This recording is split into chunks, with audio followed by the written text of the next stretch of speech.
Hey, good morning, everybody.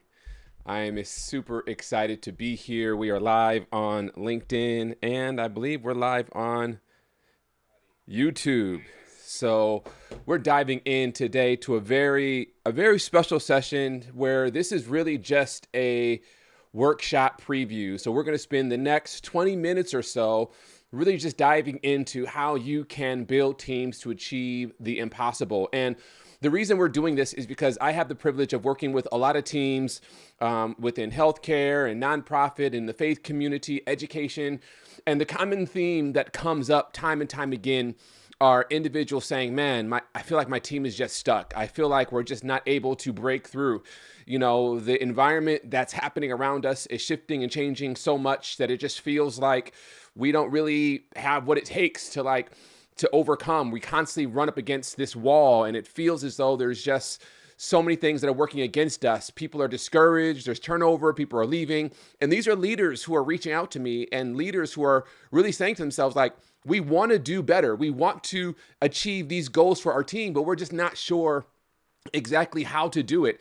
And so I really feel like there is a need for us to take a step back and really think about, how do you as a leader build a team that can achieve the impossible? And we know it has been done before, right? There are teams that have gone before us that have weathered storms, that have accomplished significant feats, that are doing phenomenal things in this world in spite of the odds, right? So we know it's not the environment, right? The external environment is raging upon all of us, right? There's an old scripture that says the rain falls on the just and on the unjust, the good and the bad, right? Everyone has to go through the same set of circumstances, but there's some teams that rise to the occasion and there's some teams that falter and fail.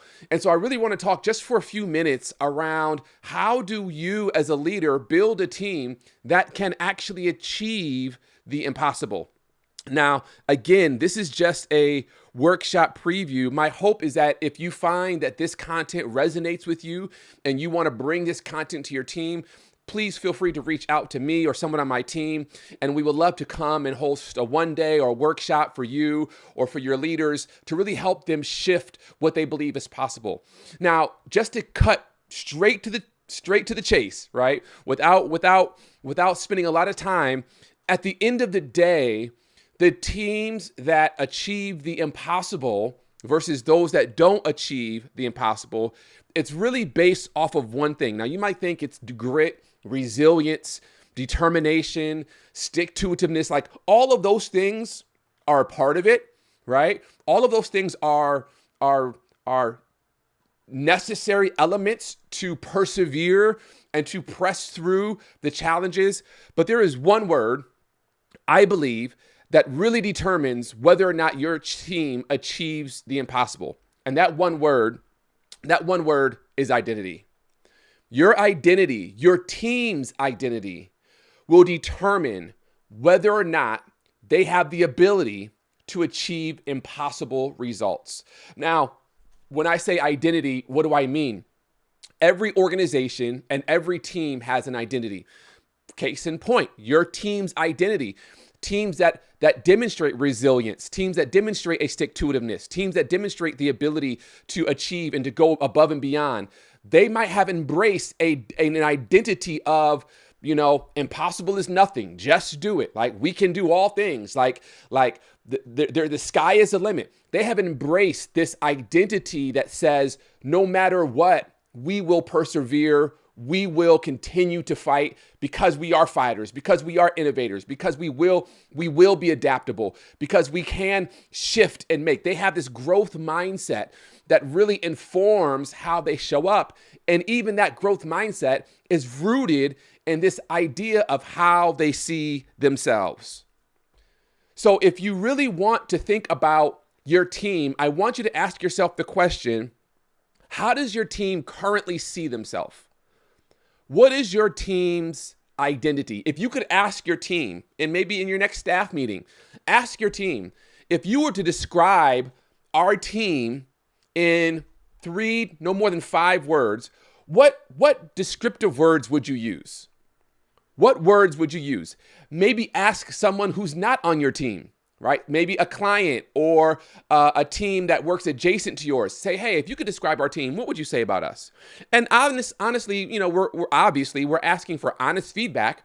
We really want to know, what do they actually think about your team and who you are?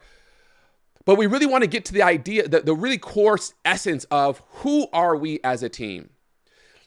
The reason this is so important is because before you determine what you do, you have to determine who you are. I'll say that again.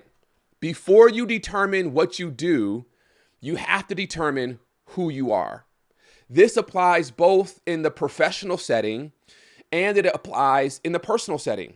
That you as a leader, your ability to achieve the impossible is going to be driven and determined by your identity, how you see yourself, the thoughts that you think about yourself, right? If you have a defeatist mentality or you feel as though you can't do it, you've embraced this identity of that of a victim. Maybe you've embraced an identity that says, I don't know if we have what it takes, right? It's everyone else's fault. If you embrace this identity of constantly being persecuted, it's me against the world, right? Everything is against us. If you embrace that victim mentality, it's going to be very difficult for you as a leader to lead your team to achieve phenomenal, extraordinary results, because the way you see yourself is largely going to determine what you do.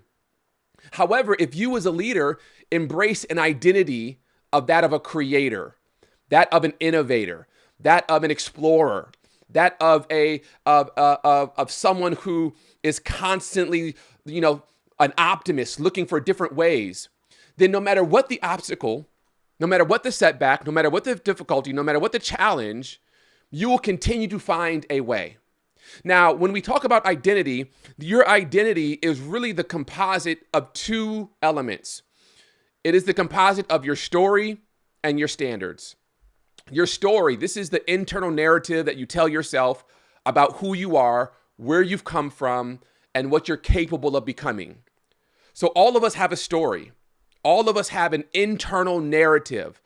It's so funny. I was coaching a leader just yesterday, and whenever I coach leaders, I always want to start with a conversation around what was their leadership origin story? Like what influences and stories and people when they were a child really influence how they see themselves and how they see and how they see leadership. And then that's your formative. And then like when you're in high school, who were the influences? When you were in college, right? Your early career, your later career.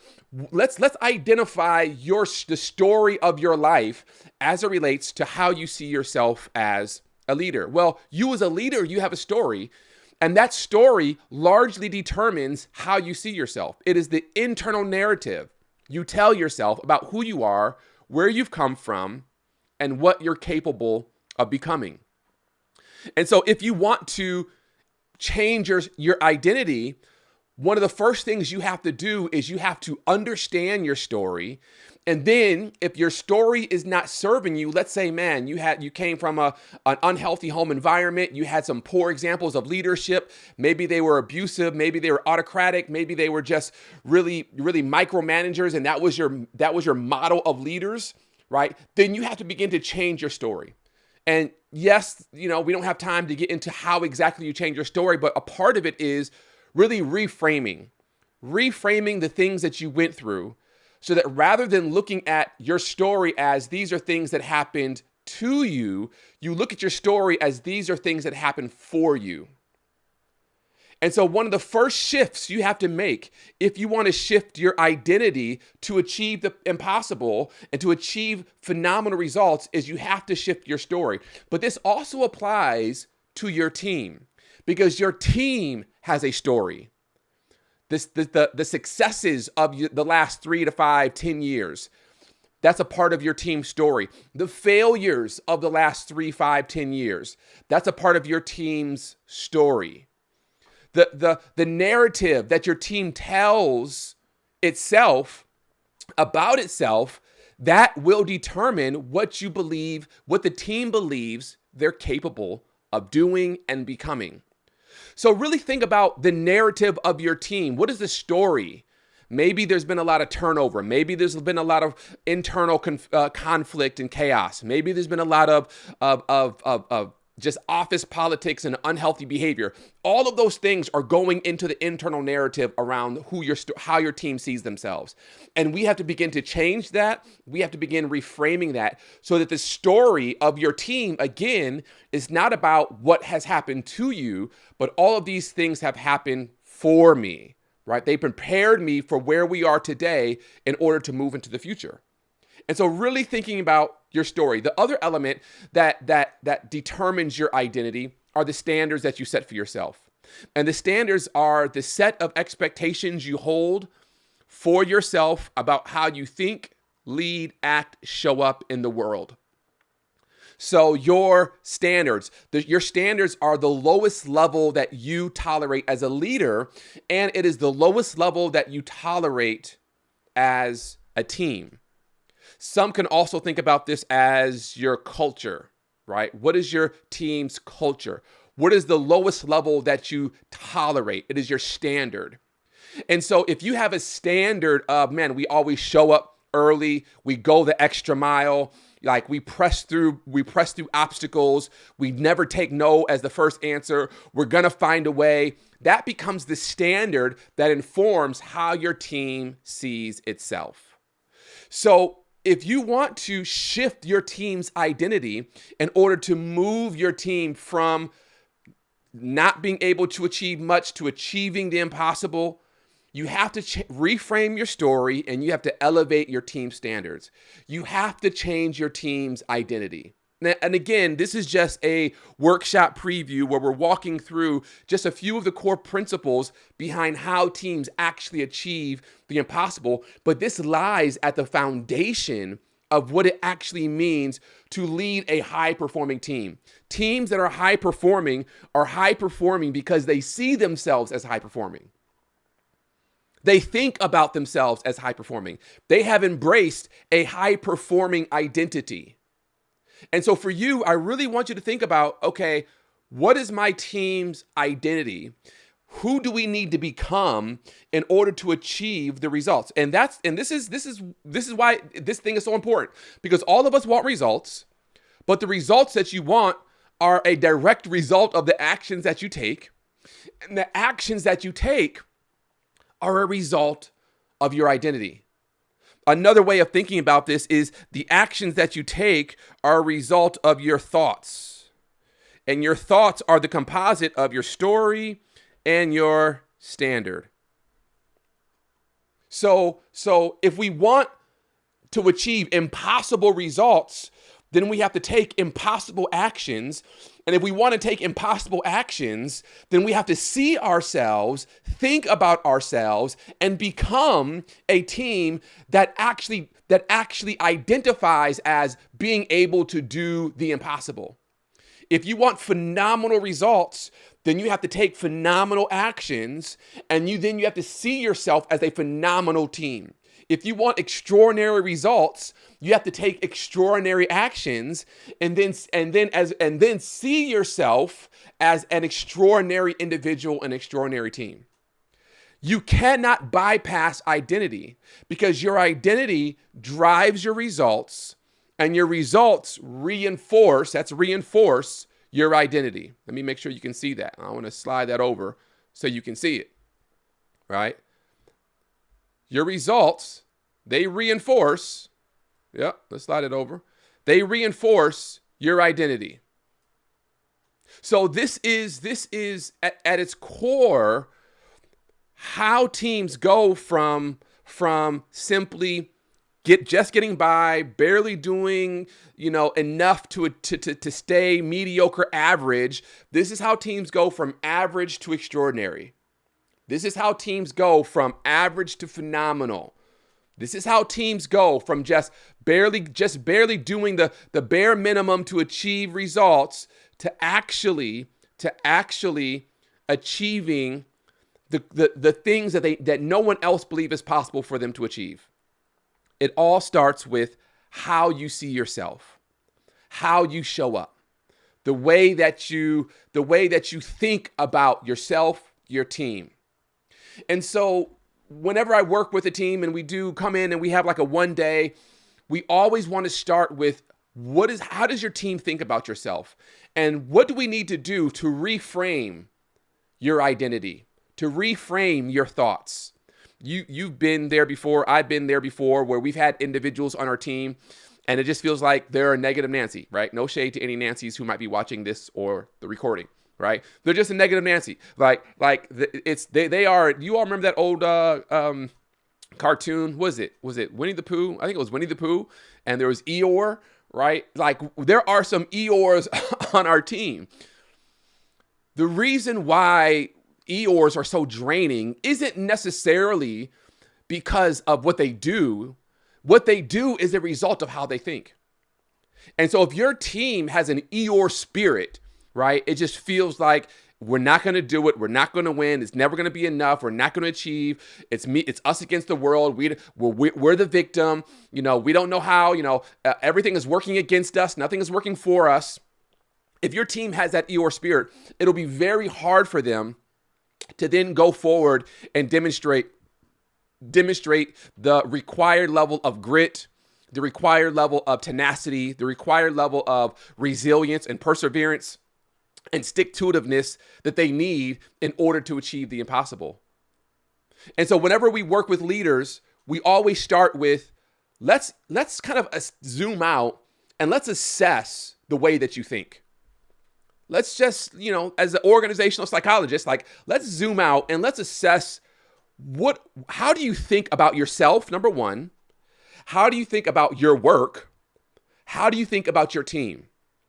If you think about your team as, these guys, they're no good, they're not going to achieve anything, well, then I almost guarantee that you are going to experience whatever you think.